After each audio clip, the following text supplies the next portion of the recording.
नमस्कार दोस्तों, स्वागत है आपका हमारे इस द हिंदू और दैनिक जागरण के न्यूज़ एडिटोरियल के अंदर। आज 23 जुलाई है और आज संडे है और संडे को द हिंदू के अंदर एडिटोरियल्स नहीं आते हैं। तो इसमें हमने जो दैनिक जागरण में इंपॉर्टेंट एडिटोरियल्स हैं वो सारे के सारे कवर किए हैं।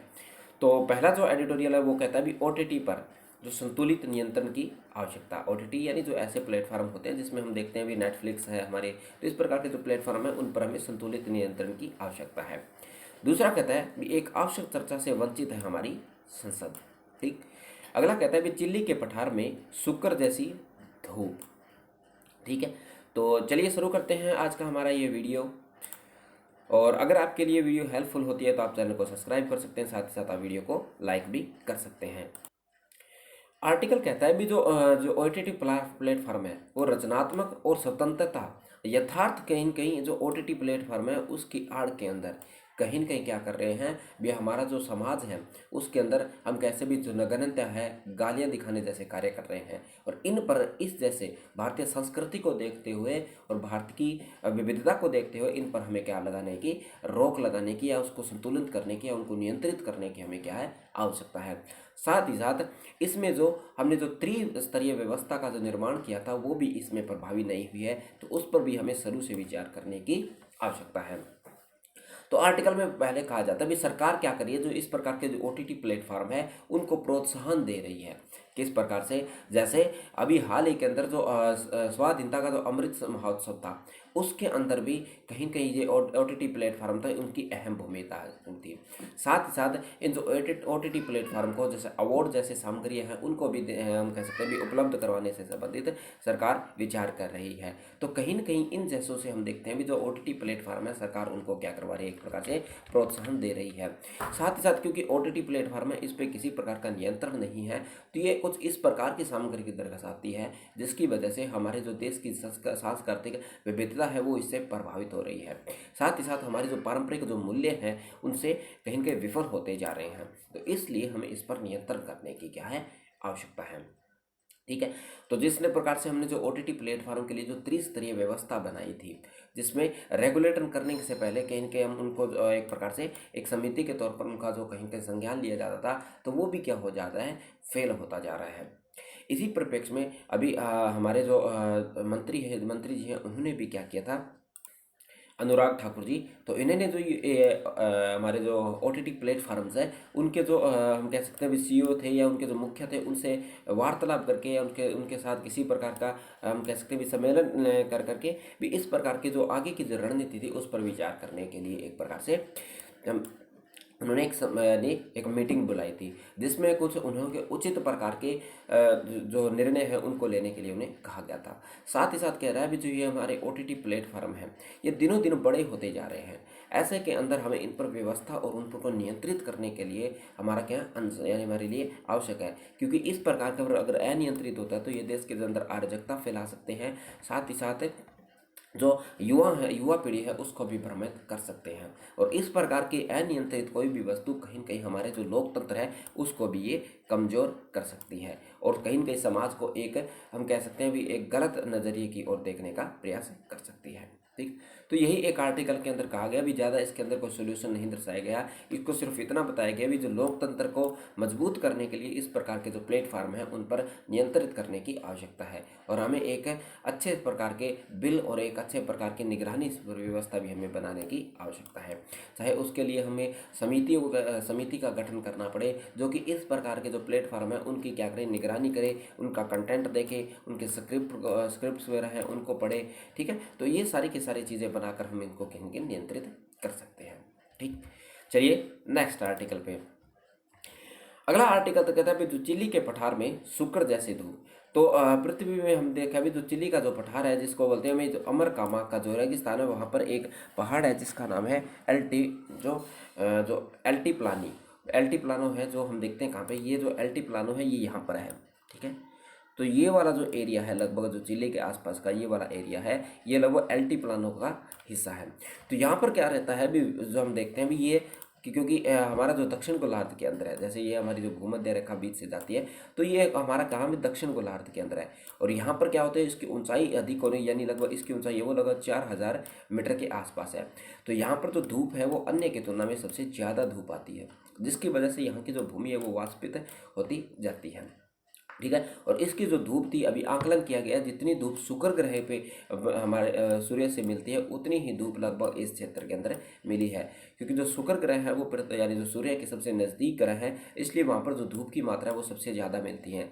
मगर ये जो क्षेत्र है जहाँ पर लगभग 12 महीने यहाँ पर धूप मिलती है, क्योंकि ये लगभग दक्षिण गोलार्ध के अंदर है। और अगर हम उत्तरी गोलार्ध की भी बात करते हैं तो सूर्य होता है वो लगभग यहाँ तक पहुँच पाता है।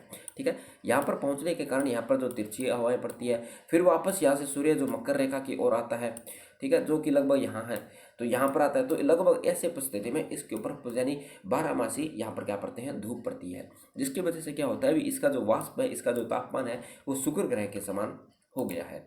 ठीक। तो यही बात इस आर्टिकल के अंदर कही गई है। भी जो इसकी जो ऊंचाई है, ये जो पठार है जो कि एंडीज और पर्वतमाला है उसके पास में ये स्थित है, और इसकी जो ऊंचाई है वह लगभग 4000 मीटर के ऊपर है। ठीक है। और यहाँ पर जैसे भूमध्य रेखा के करीब और अधिक ऊंचाई पर होने के कारण यहाँ पर जो जितने भी स्थान हैं उनकी तुलना में यहाँ पर अधिक धूप यहाँ इसको मिलती है, जो लगभग शुक्र ग्रह के जितनी है। ठीक है। ठीक है। और अमरकंटक रेगिस्तान कई कारणों से भी विशेष है। यह पृथ्वी पर सबसे पुराने रेगिस्तानों में से एक है। जो हमारा जो ये जो अटाकामा जो हमारा जो रेगिस्तान है वो भी क्या है, लगभग पृथ्वी के सबसे जो पुराने रेगिस्तान है उनमें से ये एक है। यह धूप से परे सबसे शुष्क स्थानों पर है, जो संभवतः रात में अधिकांश जो आकाश को कहीं न कहीं सबसे साफ जगह पर इसे दिखाई देता है। ठीक है। तो किसी प्रकार के जैसे बादल वगैरह यहाँ पर कम पाए जाते हैं। ठीक है। तो यहाँ पर आकाश हम सही आसानी से देख पा सकें। और ये अभी हाल ही के अंदर क्या हुआ है, एक शोध हुआ है जिसके, और साथ ही साथ एक पत्रिका के अंदर जो ये रिसर्च थी वह क्या हुई है, प्रकाशित हुई है। तो इस प्रकार के जो क्वेश्चन होते हैं जो यूपीएससी में प्री में ज़्यादातर पूछे जाते हैं। आगे कहता है शुक्र ग्रह पृथ्वी की तुलना में लगभग 28% ज़्यादा करीब है किसके, सूर्य के। और पठार का जो औसत तापमान सौर विकिरण का लगभग कितना, लगभग 308 वाट प्रति वर्ग मीटर के आसपास है। और यह भी एक विश्व रिकॉर्ड तोड़ने वाला की मात्रा का है, यानी यहाँ का जो तापमान है वो कहीं कहीं विश्व रिकॉर्ड तोड़ने वाला है, जो मध्य पूर्व और अमेरिका के पूर्वी तट पर दर्ज किए गए जो तुलनात्मक रूप से भी क्या है, उससे भी क्या है, ये दुगना है। और नासा ने वायुमंडलीय वैज्ञानिकों ने भी यह पाया है कि जब सौर विकिरण वायुमंडल के माध्यम से प्रसारित होता है तब वह वाष्प द्वारा या अवशोषित द्वारा बादलों और जो एरोसोल द्वारा क्या करते हैं, बिखार दिया जाता है। इसका अर्थ यह है भी जैसे हम देखते हैं भी जो पत्थर होते हैं वो कभी ठंडे होते हैं, फिर गर्म होते हैं, फिर ठंडे होते हैं, फिर गर्म होते हैं। तो ऐसे में क्या होता है, भी पत्थर होते हैं वो टूट जाते हैं। ठीक है। तो इससे क्या होगा, कहीं न कहीं हम सकते हैं भी इस जैसे पहाड़ है उनके अस्तित्व को भी खतरा हो सकता है। ठीक है। जब यही बता रहा है भी जब जलवाष्प की परत ऊपर होती है और यहाँ के जो बादल भी वहाँ पर कम होते हैं, जिसकी वजह से यहाँ का जो तापमान है वो काफ़ी ज़्यादा होता है, और यहाँ जो एरोसोल की जो मात्रा है वो क्या होती है, यहाँ पर कम होती है। और चिली का जो इतना ज़्यादा धूप होकर एक अन्य कारण भी है, वह क्या है, भी दक्षिण गोलार्ध में होना, जो कि हमने देखा था भी इसका धूप होने का सबसे, यानी एक तो ये सूर्य के नज़दीक होता है क्योंकि इसकी ऊंचाई काफ़ी है, साथ ही साथ यहाँ पर बादल की उपस्थिति है, और साथ ही साथ ये दक्षिण गोलार्ध में स्थित है, जिसकी वजह से क्या है, यहाँ पर धूप है वो अधिक मात्रा में रहती है। और लगभग जनवरी में यहाँ पर धूप है वो सबसे ज़्यादा मात्रा में पड़ती है, जिसको सूर्य के करीब होता है तब इसको नाम दिया जाता है पेरीहेलियन बिंदु के नाम से भी जाना जाता है। फिर इसके अंदर कहता है भी जो यहाँ पर जो रहने वाले लोग हैं वो कहीं कहीं असहनीय प्रकार के वातावरण का सामना कर रहे हैं। इसमें कहा गया है भी जो जिस प्रकार से हम देखते हैं जो ज़्यादा धूप होती है वो ज़्यादा हमारे लिए फ़ायदेमंद होती है, मगर अतिशय अगर कोई चीज़ हो जाती है तो वो कहीं कहीं हमारी त्वचा के लिए भी काफ़ी घातक हो सकती है। त्वचा में कैंसर जैसी बीमारियां हैं उसको उत्पन्न कर सकती है, साथ ही साथ हमें त्वचा से संबंधित और अन्य बीमारियों से भी ग्रसित हो सकती है। ठीक। तो ये एक रिसर्च किया गया था इससे संबंधित। तो पूछा जा सकता है ये एनाटोलिया जो प्री के अंदर किस क्षेत्र के अंदर स्थित है, या एंडीज पर्वत के बारे में पूछा जा सकता है, तो या फिर ये सभी स्टेटमेंट दी जा सकती है विश्व में सबसे ज़्यादा धूप कहाँ पर रहती है, तो उन स्थानों में से ये एक है। ठीक। तो ये इसका मैप है। चलिए नेक्स्ट आर्टिकल पर। अगला आर्टिकल कहता है भी एक आवश्यक चर्चा है, चर्चा से वंचित है हमारी संसद।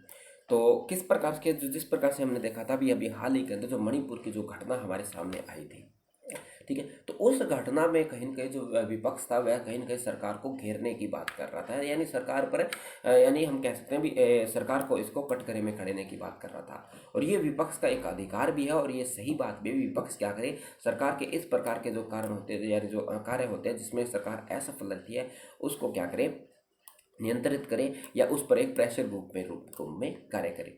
मगर अतिशय अगर कोई चीज़ हो जाती है जिसकी वजह से संसद में आवश्यक विधेयक है उन पर भी चर्चा नहीं हो पाती है, और जो हमारी जो संसद है वह कहीं न कहीं इस हंगामे के अंदर पूरा का पूरा स्तर चला जाता है, जो कि कहीं न कहीं देश की प्रगति को, देश की अर्थव्यवस्था को क्या करता है, प्रभावित करता है। साथ ही साथ इसके अंदर और भी सवाल उठाए गए हैं। अभी जिस प्रकार से जो मणिपुर के अंदर जो घटना हुई थी, जिसका वीडियो 4 मई का था, मगर वो इंटरनेट न होने की वजह से हमारे सामने इतनी देर से आता है। इसके लिए भी कहीं न कहीं अगर यहाँ पर तो नहीं था, मगर पुलिस ने भी इसकी कार्रवाई नहीं की थी, ठीक है। क्योंकि पुलिस ने भी इसकी कार्रवाई तब की है जब ये वीडियो हमारे सामने आया है और पूरे देश को शर्मसार किया है, तब जाकर पुलिस ने कार्रवाई की है। उससे पहले पुलिस ने किसी प्रकार की कोई कार्रवाई नहीं की है। तो इस पर भी उन्होंने कुछ सवाल उठाया है, ठीक है। और साथ ही साथ इसने जो इस प्रकार के जो गंभीर मामले हैं उस पर सवाल न उठाना, तो ये किस प्रकार के समाज को कहीं न कहीं अंगीकृत करता है। साथ ही साथ जो वहाँ की जो गृह मंत्रालय है मणिपुर की, उनको भी इस बात की खबर न होना, कहीं न कहीं हम देख सकते हैं भी इतनी बड़ी हिंसा के अंदर सरकार किसी प्रकार से अजित है, ये भी कहीं न कहीं हम कह सकते हैं भी एक प्रकार से दुविधा की बात है, जो कहीं न कहीं देश के लोकतंत्र को कमज़ोर करता जा रहा है, ठीक है। साथ ही साथ इसमें कहा भी जो इसके जो वार्तालाप करने के लिए केंद्रीय गृह मंत्री ने एक सर्वदलीय बैठक बुलाई थी, मगर विपक्ष इस बात का भी विरोध कर रहा है। वो कह रहा है भी इसके अंदर जो प्रधानमंत्री जी की अनुपस्थिति होना कहीं न कहीं इस सर्वदलीय बैठक की जो हम कह सकते हैं एक प्रकार से जो मूल भावना है उसको नष्ट कर रहा है, मगर ऐसा नहीं है। और इसी परिपाक में वो संसद को संपूर्ण रूप से नहीं चल रहा है। जैसा कि हम जानते हैं भी संसद के अंदर अभी हमारा जो मानसून सत्र है वो जारी है, और ऐसे में अगर संसद अंदर विपक्षी दल केवल और केवल हंगामे के अंदर पूरा का पूरा स्तर निकाल देते हैं, तो आवश्यक जो विधेयक है वह पास नहीं हो पाएंगे, ठीक है। और कहीं न कहीं हम देखते हैं भी जो विपक्ष है वो सरकार पर एक प्रेशर ग्रुप का कार्य करती है। आगे का भी जो संसद है वो लोकतंत्र के मंदिर के समान है। यह संसद का मंदिर है, वहाँ जनता की भलाई के काम को लेकर चर्चा की जाती है और उन्हीं को प्राथमिकता दी जाती है। इसी तरह साथ साथ जो विकास के जो कार्य है उनको भी यहाँ पर आगे बढ़ाया जाता है और सामाजिक सद्भाव को बल दिया जाता है। मगर जब संसद में सार्थक चर्चा ही नहीं होती है और जनता के किसी प्रकार के कार्य किए गए वहाँ पर कहीं जो हम कह सकते हैं भी अंतिम स्वरूप को नहीं मिलता है, तो ऐसे के अंदर कहीं न कहीं लोकतंत्र इससे क्या होता है, प्रभावित होता है और जनता का कोई भी सही दिशा इससे नहीं मिल पाती है, ठीक है। और इससे क्या होता है, विपक्षी दल क्या होते हैं एक दूसरे को नीचे दिखाते हैं, जिसकी वजह से संसद है वो एक राजनीतिक परिणाम बनकर रह जाती है और जिसके अंदर किसी प्रकार के लोकहित के निर्णय नहीं लिए जाते हैं, ठीक। और संसद में जो गंभीर चर्चा हमें देखें, यानी विपक्ष को ये बात इसमें सोचनी चाहिए भी जो संसद के अंदर दिनों दिन जो गंभीर चर्चाएं हैं वो कम होती जा रही हैं, वो भी क्या है कहीं न कहीं हमारे लोकतंत्र के लिए खतरा ही है। जो कि कहीं न कहीं जो ऐसे विधेयक होते हैं वो केवल और केवल बिना चर्चा के ही पास कर दिए जाते हैं, जो कि आगे चलकर देश की प्रगति को प्रभावित करते हैं, ठीक है। और कहीं न कहीं इसमें ये कहा भी सत्ता और विपक्षी दल है उसको सामंजस्य बनाकर संसद की कार्रवाई है वो सुचारू रूप से आगे चलानी चाहिए, जो कहीं न कहीं हमारे जो कमज़ोर होते हैं लोकतंत्र को प्रगति दे पाए, ठीक।